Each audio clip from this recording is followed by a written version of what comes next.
And welcome back, footy fans, to another episode of Donnie's Disposals. I am your host, Coach Donnie Hess here, back with another VFL Vantage, but just the tiniest bit different, ladies and gentlemen, because we've gotten into that lovely time period that is finals time. But what we're going to do is a little bit different for this particular episode. Instead of covering both the men's and the women's, because the men's only have two more games before the finals get set. So we're going to do an individual women's end of the season, last five rounds, rounds 10 through 14, and finals preview.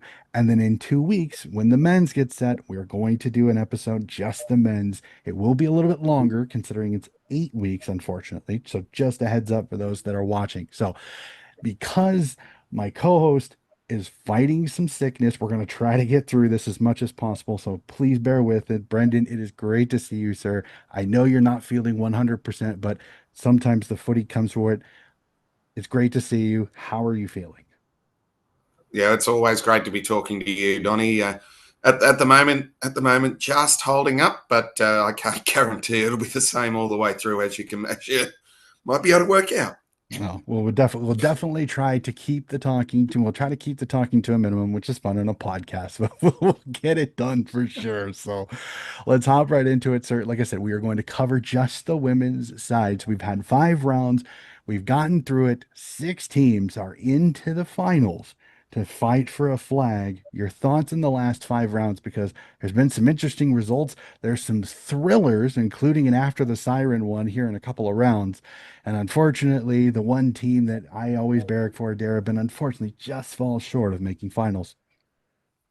Yeah, it could have been so much there, and we'll talk about it a bit later on. But Essendon coming back from 23 points down at three-quarter time in round 14 against the Western Bulldogs is something that you just do not see in women's footy very often, and that is what probably put paid to the Falcons because it meant they had to beat Geelong by 61 points in the last game, which was always going to be unlikely. If Essendon hadn't have won that game, all Darebin would have had to do was win, which I think they would have done. Once it became apparent that they weren't going to win by 10 goals, they ended up losing the game to the Cats. Hmm. Yeah, unfortunately, that's the way it goes. And sometimes it would have been so awesome to see Darabin make the finals for the first time in a while. But let's go to it. Let's go back, put in the time machine all the way back to around 10. So we have 5 rounds to go through for this. We'll start off North Melbourne Werribee get an impressive win over Williamstown, 33-12. Sandy Dragons escape with a 5-point win over the Darebin Falcons, 15-10. KC Demons with an impressive win over Essendon by 55, 73-18. Collingwood with a strong win over Box Hill, 34-23. Port Melbourne get an impressive 60-point win over Carlton, 76-16. And the Cats get a win over the Doggies, 57-34, a 23-point win. I mean, the easiest one to go to is the Sandy Dragons in a defensive battle edge out the Falcons by 5. The Zebras, yep. The Zebras. Dang it. I They always do that. Sorry. all good, mate. All good. They are trying to pull their relationship a lot closer together with the split between St Kilda and Sandringham for next year. So Yep. I don't think we'll change from Dragons and Zebras, but they're going to be not quite one club, but close enough to one club. That is the Zebras' goal anyway, so that they've got that pathway coming through now that they're going to be a standalone team. But Sandy's big strength is their defence. They find it very hard. Opposition teams can find it very hard to break them down. Darebin at times can find it very hard, even with one of the best goal kickers in the competition. They can find it very hard to break through strong defences, and that's why we have such a low-scoring game in this one, 15-10, 2-3 to 1-4. There was no goals in the first half, indeed, for either team in this one, and then all 3 goals came in the third quarter before there was nothing coming from home. Darebin tried their best to get over the line, couldn't quite get there, and in the end, it's a result like this that probably was one of the main reasons why they had to do what they had to do at the end of the year. Yep, definitely for sure. Let's jump to round 11, where we saw an interesting round of footy. We'll start off as the North Melbourne Werribee Kangaroos get a impressive 62-point win, 64-2. Yes, ladies and gentlemen, 2 points in an entire game of footy. The next game we will skip because we will come back to it because it is definitely the game of the round for the way it ended. We'll jump to a Port Melbourne beat Williamstown by 31, 28-27. KC Demons with another win with a 55-29 win over Geelong. Darebin get a win over Essendon 28-20. And Box Hill smashed the Zebras by 61, 74-13. But the game I skipped over is probably the one that threw a lot of people off at the time. Keely Skipper buries one after the siren as the Carlton Blues beat the Collingwood Magpies 41-37.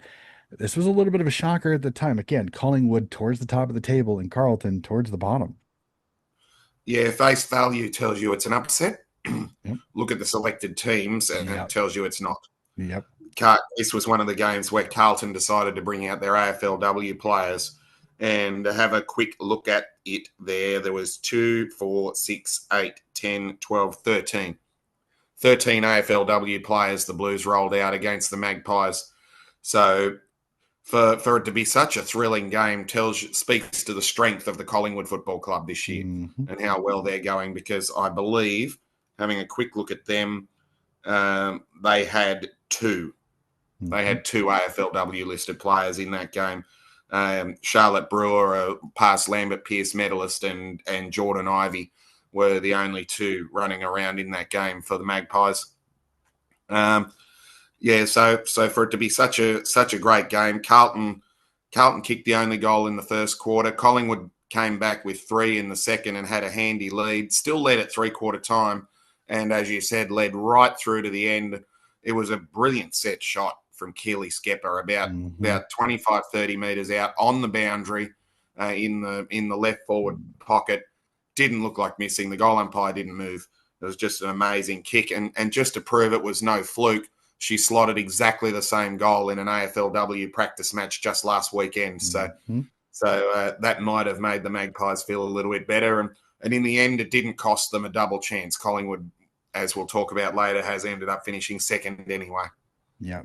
So this is one of the few times it can happen. And I know it's like in the back of my head, I'm like, Keely Skipper's playing in the VFLW. That means Carlton probably put a few AFLW players down there. But again, I saw the goal. It was absolutely gun barrel straight. As you said, the goal umpire did not move. It was an impressive goal. So we'll move on. Round 12, as we see Collingwood bounce back with an impressive win over the KC Demons by 46, 57-11. Essendon beat the Hawks 55-33. Carlton must have kept their AFLW players nice and cherry ripe because they smashed the Doggies by 87-96-9. North Melbourne goes, hold my beer, we're just as good, and they beat Port Melbourne 102-20, an 82-point win. The Sandy Zebras, not as impressive, but still get a win by 7 over the Geelong Cats 39-32. And the Darebin Falcons with an impressive win over the Williamstown Seagulls 38-34. I mean, looking at it, several really good games to end, a couple of good games to end the round with a 7-point and a 4-point final margins between Sandy, Geelong, and Darebin and Williamstown. To answer your question, the Blues stepped it up and actually fielded 15 in that game. So the poor old Bulldogs, who were in the process of having the second half of their season completely fall apart, stood zero chance of being competitive in that game. Down at the bottom, the Sunday games, you mentioned the previous round, Casey had a massive win over Essendon. That was AFLW inflicted as well. But the Magpies, playing against a struggling VFLW team, made that happen with the 46-point victory. I did the Essendon Box Hill game, which was an amazing performance. Essendon had lost 5 games in a row. I think Box Hill, apart from a loss to Collingwood a couple of weeks earlier, was absolutely flying. It was El Chaston, the Essendon captain's 50th game, that one. And the Bombers just came out absolutely inspired. They kicked 3-1 in the first quarter and never looked back. The Hawks just never got close. It was 29 points by three-quarter time, and the 22 was probably as close as they looked like getting to the end of the game. That was a pretty decent turn up because both teams were evenly matched. No AFLW players, so all things being equal, you'd think the Hawks would win. It was the hunger of Essendon to honour their captain that got them over the line there. And then on the Sunday, this could have been a huge upset between Geelong and Sandringham. The Cats battling down near the bottom of the ladder. I think they were going for 3 wins in a row, which would have been a surprise, having lost 16 in a row before that. And they led all the way. They kicked the first 2 goals. They still led by 5 points at three-quarter time, but the Zebras were just able to get over top with Sophie Locke in fine form with another 3 goals, and that was the one that locked in the Zebras' spot in the finals. As for the last game, the Falcons over Williamstown, what a wonderful game that was, and it meant that Darebin was still alive right down to the absolute death. To come from 19 points down at quarter time and only concede 1 more goal to a finals team for the rest of the day shows just how close Darebin is. And if they can keep this squad together, that's the key thing at state league level. You've got to keep the squads together.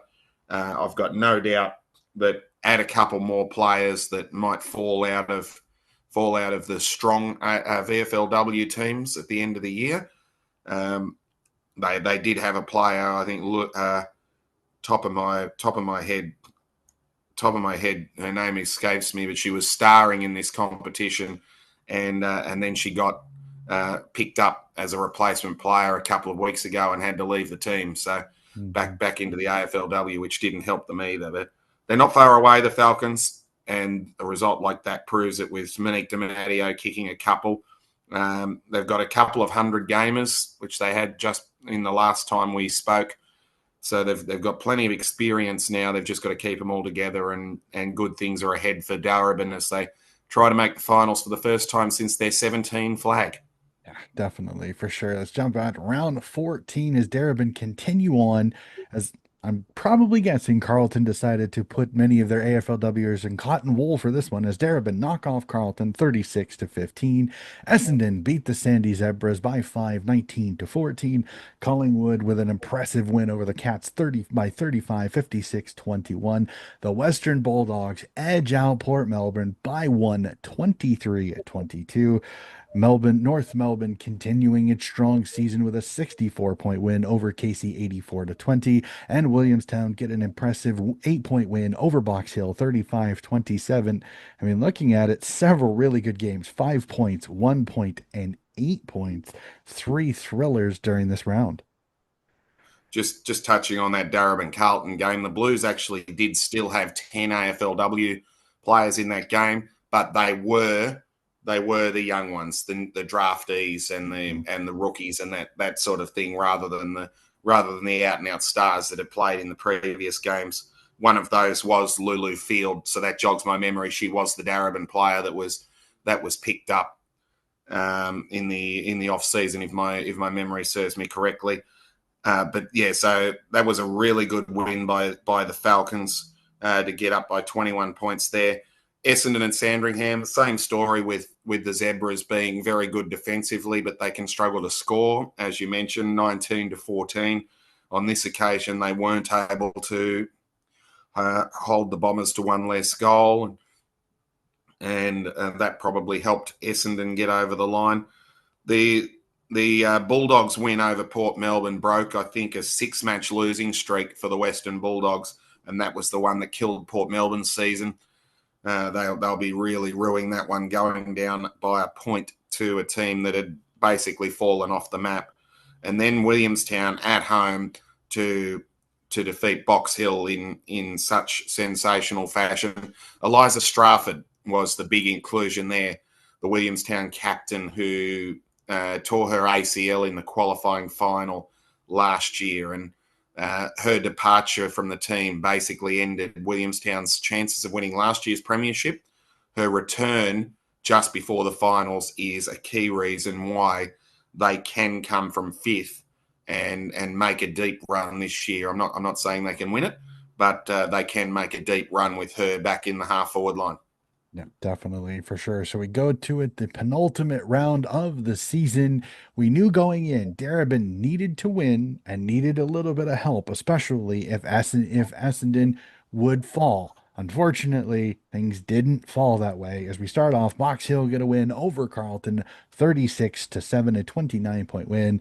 Here's the stinger for me that I saw. We needed Essendon to lose if you were a Darabin Falcons fan, and unfortunately, Essendon pull off a 2-point win over the Doggies, knowing now Darabin needed quite the impressive percentage win. Collingwood get a 13-point win over Williamstown, 69-56. Port Melbourne with an impressive 43-point win over the KC Demons. North Melbourne Werribee getting a nice win over the Sandy Zebras, 42-25. And unfortunately, the Falcons' hearts were already broken and break a little bit more as they fall to the Cats, 28-26. Unfortunately, sir, again, I was heartbroken when I saw that Essendon score because I knew Darabin needed to put it up. And unfortunately, the Cats break their hearts just a little bit more with a 2-point win. Well, I called this game for Casey Radio, a community station, and it was one of the more remarkable quarters of football I've seen in the VFLW, and it came completely out of nowhere. The Bulldogs dominated this game for 3 quarters, absolutely dominated, and they led 34-11 at 3-quarter time. The Bulldogs, and they had the game absolutely shot to bits, but just Essendon season on the line stuff. They knew if they lost, they would miss the finals because at that stage it looked likely that Port Melbourne and Darabin, who were the two teams chasing them, they were playing the bottom two on the ladder, being Casey and Geelong, and it looked likely that at least one, if not both, would win, and that would put paid to the Bombers' season. So they dug as deep as they possibly could into their absolute reserves of desperation.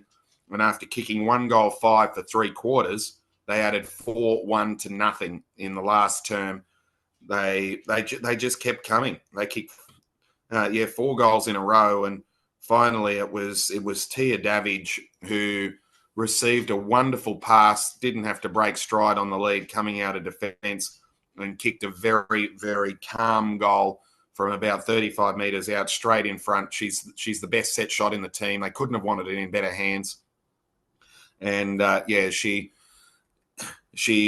basically changed the complete mood of 3 different clubs with one kick, because that goal obviously kept Essendon in the top 6. It meant that Port Melbourne could not make the finals, regardless of what they did against Casey the following day.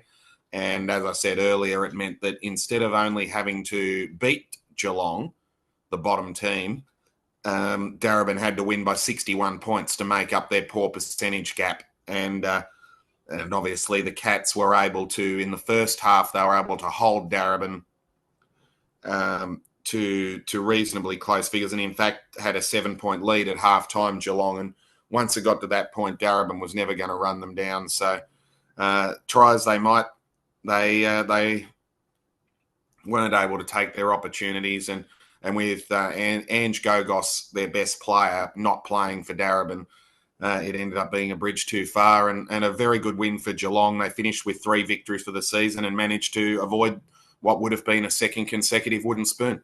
Yeah, so just survival. So that is it. That is all of the 5 rounds that we have missed since the last time we talked over. Now, normally we do burning questions, but as a caring individual that I am here, I don't want to make Brendan talk any more than he has to, especially with his sickness. So, what we're going to do is we're just going to go to the finals. We're going to look at it, we're going to break it down, and we're going to tip it.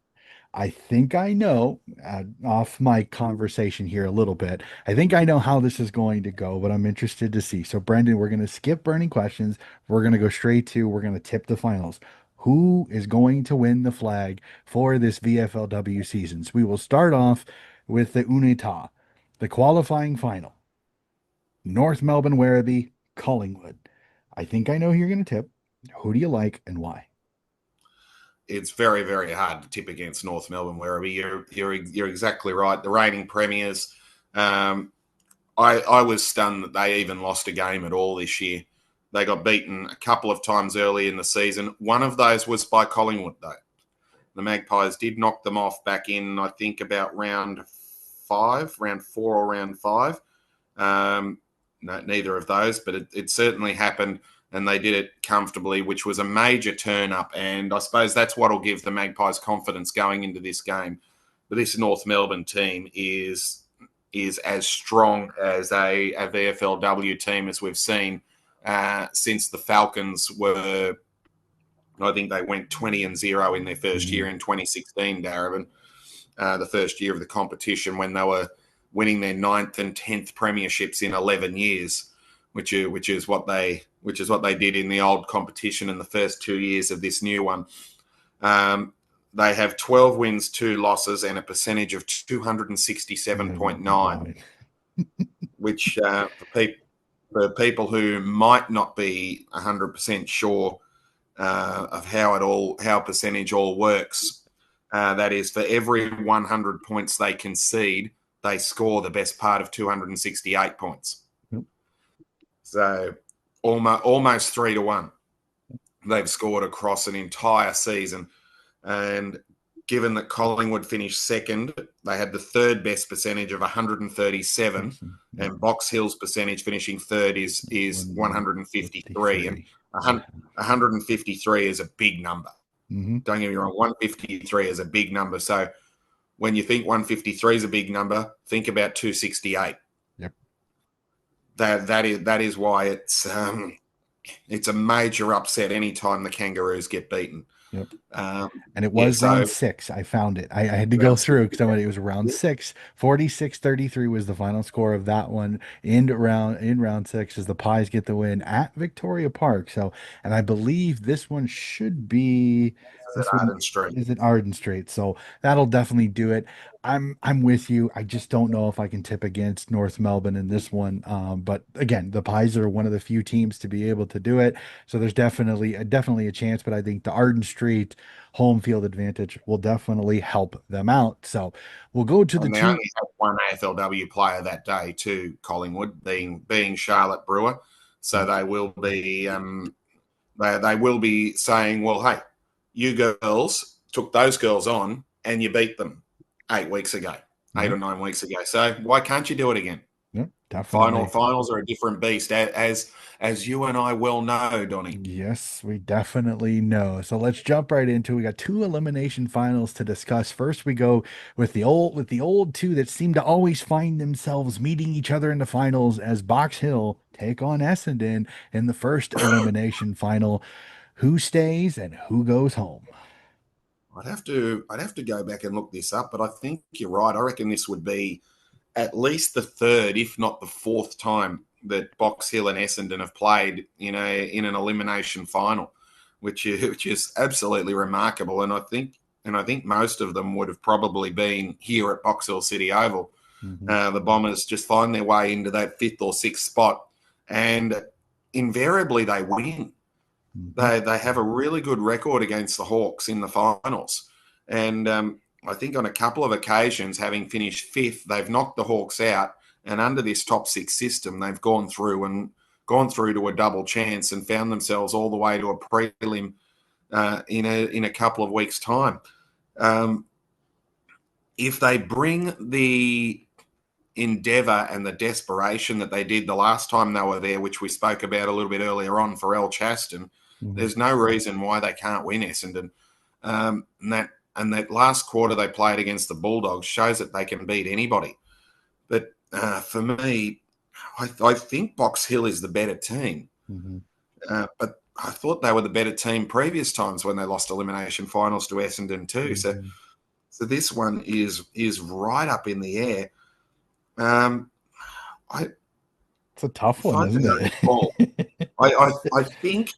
I think I'm going to go for Box Hill once again. I'm going to fall back into the Hawks, but a fair bit of that will be the fact that they did lose to Essendon on this ground about 4 weeks ago should be burning them.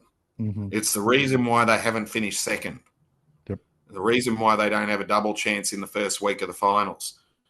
and she said they should be coming out extremely hungry to get this job done. And this one shapes as an absolute thriller, and it might take 6 goals, it might take 6 or 7 goals to win it. Yep. But yeah, I'll go for the Hawks at home. Just Yeah, I'm gonna tip the Hawks, but this is more the reason is it took a Herculean effort to get by the doggies in the last round. There's no gap in be there's no bye week in between this. That zaps a lot of energy to take that much to be able to get the win to make sure that you stay in the finals. Sometimes that much effort the round before sometimes can hurt you. Tipping Box Hill in this one just because I it, think Essendon might have used a little too much energy to get by the doggies, and they may pay for it this week. But it again, it is possible. I will say, sorry, Donny. I will say it can also be an amazing momentum I builder heading agree. into the final, so it Yep. can work the other way. Yep. Nope. Completely agree with you. But sometimes, again, sometimes, especially in this situation where you've got motivation on the other side and the fact that you just got in, it's going to be fun. That's probably going to be the game of the round. I know Collingwood, North Melbourne looks good, but that could be game of the round 3-6 and be fascinating to see how that one goes out. The other one sees the Sandy Zebras and Williamstown Seagulls fighting it off in the second elimination final. I'm fascinated on this one. Who do you like in this? They played out an absolute ripper on this ground back in round 5 when Sandringham were undefeated at that stage, and Williamstown won by a point. So that tells you that there is nothing between these teams. Mm-hmm. The big thing for me, as I've touched on a couple of times, is can Sandringham score enough Mm-hmm. to win a big final? Let me just run through their scores. Darebin in round 1, they kicked 53 before the Falcons got going.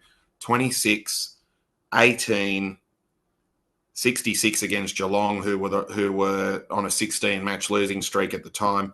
28 against Williamstown. 24, 8, 43 against Carlton, who were struggling. 42 against the Bulldogs, who were just falling off the map. 15, 13.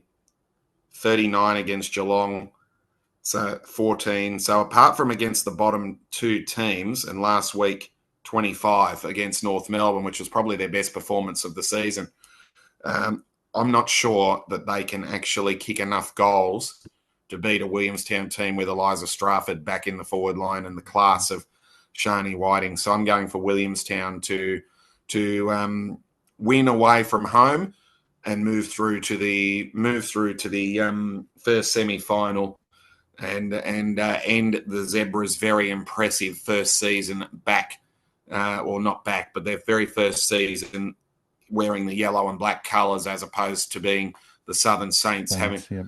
And they finished 11th last year, the Southern Saints, before changing their name. So it's been a great effort to get up to 4th, but they definitely can win. But I'm going for Williamstown. We're drinking from the same trough, sir. Because I was thinking the same thing. I'm thinking Sandy's had some goal scoring issues. Williamstown, they've got a lot of motivation. Last year's finals didn't go the way they wanted it to. I was going to take Williamstown in this one, which sets up perfectly. I'm fascinated on this because if I do the bracket correctly, and I made sure I pulled it up so I didn't do it incorrectly, is that because Williamstown is the lower placed elimination winner, they would then face Collingwood in the first semifinal, and the second semifinal will then be, if I remember, if do I read this correctly, North Melbourne v Hawthorn, correct? You are correct. Box Hill, Okay, yes. or Box Hill, that's what I mean. Um, Hawthorn, Box Hill, it's all molds yeah, together after a while. Stay with me. Oh, All right. you owe me a beer. You owe me a beer. Okay. Alrighty. Zebras, so that's 2 beers. Uh, Well, One of I'm these making times. myself laugh. Alrighty. All right. So we'll Yes, start yes, you off. are correct. Okay, so Williamstown Seagulls versus Collingwood in the first semi-final. Who do you like in this? Who do you like in this one? Who moves on and who goes home? This was an epic contest last week that I was able to call in round 14. Williamstown and Collingwood, 69 to 56, went Mhm. Collingwood's way in one of the best games of the season and probably the highest scoring game across both teams. I would struggle to find another score another losing score as high as Williamstown's 56 from last week. They just, neither team missed. It was 11 goals 3 to 9 goals 2. And you just don't see that. You don't even see that in VFL footy very often, where both teams just kick so straight. Collingwood's forward power is very hard to stop. Amelia Peck kicked 4 goals. Courtney Jones kicked 3 last week. Their previous star full forward at the moment in I'm terrible, aren't I? She can't get a game at the moment, having been dropped in. Absolutely, Chloe Hunt was dropped mid-season, having kicked 10 goals in the first 8 games. So that tells you how well the Collingwood forward line's going. Williamstown took it all the way to them on the weekend. Shani Whiting played almost exclusively full forward in this game. I think if they're to beat Collingwood, they're able to go with them with that setup. But if they're to beat Collingwood, she's got to get out to centre half forward. And I can't, like, people will say, how can you question someone with the record of Liam Kavanagh, the Williamstown coach, because he's been at Williamstown now for 3 years, and they've made 3 final series when they hadn't made the finals before. They'd been in the bottom 2. Before that, he was the first coach of Coburg in the VAFA, and I think they went undefeated and lost 1 game across the 2 seasons. They lost and then they lost a grand final and they lost a prelim. So he knows how to get teams into big finals. So I've got no doubt he knows what he's doing. But just from someone looking from the outside, Shani Whiting kicks the ball 50 metres and she never misses. She actually had her first miss of the season, ironically, in this game where nobody missed, which was a hard snap from the boundary line, to be fair. But she's a superstar of the competition, and if she can get up to centre half forward, she could easily kick 3 or 4 goals and get Willie over the line. But for me, it's probably Collingwood at home, simply because of that forward power. Yeah, I was going to say the same thing. Collingwood's looked really strong this year. As much as I love the Cinderella story of Williamstown sending Collingwood home in straight sets, I just don't see that happening. It'd be fantastic. Like I said, it'd be a great story, but unfortunately, I just don't see that coming together. So let's go over to the second semifinal where we see Box Hill take on North Melbourne, winner off to a grand final. I'm not jumping off too high a limb here. I got North Melbourne Werribee winning this one, as much as, again, a shocker of the Hawks knocking off the Kangaroos. The Kangaroos have just been so good this year. Very few teams have been able to go with them. I just think the Roos just a little bit too good in this one. Just scanning through the results from the season to try and pick out how they went head to head. And back in round 4, it was North Melbourne by 34 points at Arden Street, 61-27. They were far too good for Box Hill. I've got a feeling. I'm trying to remember who the other team was. I know it was Essendon was the other team that knocked off North Melbourne Werribee earlier on in the season by 3 points at Windy Hill. So yeah, no, I'm just to put it completely to bed, I'm not picking against North Melbourne Werribee in any of these games. We pretty much already know who's going to win the grand final. It's going to be more of who they play in it. Yeah, No, I get it. Who can get to the grand final, and once you get there, anything can happen. Which is North Melbourne is going through. Yeah, which is the interesting one because you have because with both of our brackets, since I think we pretty much tipped everything the same, with both of our brackets, then would be a Collingwood v Box Hill in that preliminary final to play North Melbourne Werribee in the grand final. Who gets the pleasure / disaster of facing off North Melbourne Werribee in the grand final? And I think these two teams, when they play throughout the course of the year, as I scan through, I reckon it was a Collingwood win by 2 points at Victoria Park back in round 5. Mm-hmm. And I reckon they played again off the top of my head, scanning through. one of the double ups. Yes, they did at Box Hill City Oval in round 10, which we spoke Yep. about a little bit earlier on. And an And 11 Collingwood point won that win for one by Collingwood 11 there. points Yep. as well. So just based on that, it suggests to me that even though they were both low scoring games, so the Hawks were able to quell the goal scoring power of the Magpies. They weren't able to get past the Collingwood defenders. So for me, yeah, I've based on that, I've got to lean towards Collingwood to get it done at home.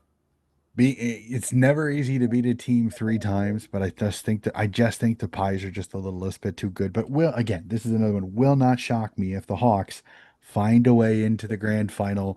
Absolutely. So we both have it a rematch of the preliminary final of the qualifying final.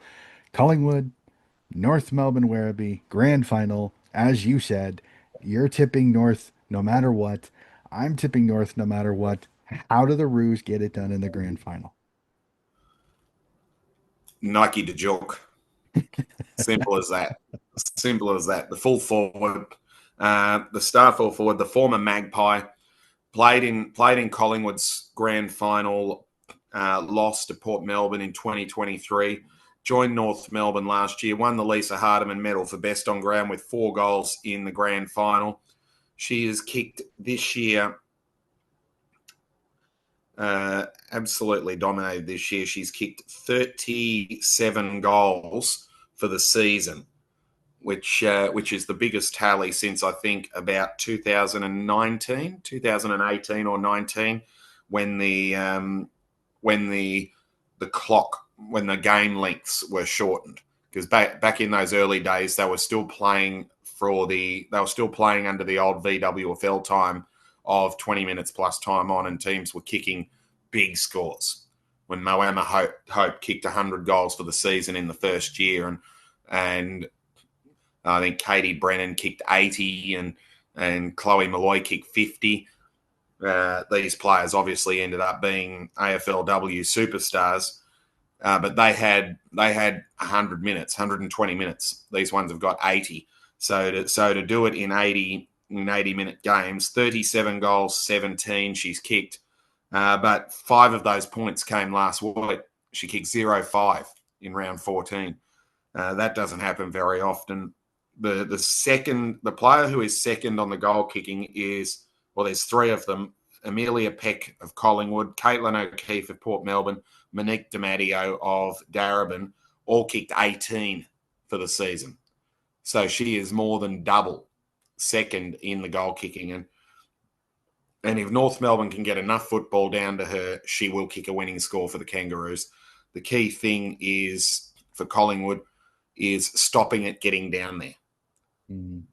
Because if it gets down there and they stop her, there's Renee Tierney standing beside her, who's in the top 5 in the league on 16 goals. Mm. So that's the key. They've just got to stop it getting down there. It's in the midfield. They need to get it forward and give Peck and Jones and these girls a chance to kick a winning score. It's doable. But if North Melbourne get the inside 50s, they'll win. North Melbourne Werribee, if they get the inside 50s, they'll win and win convincingly.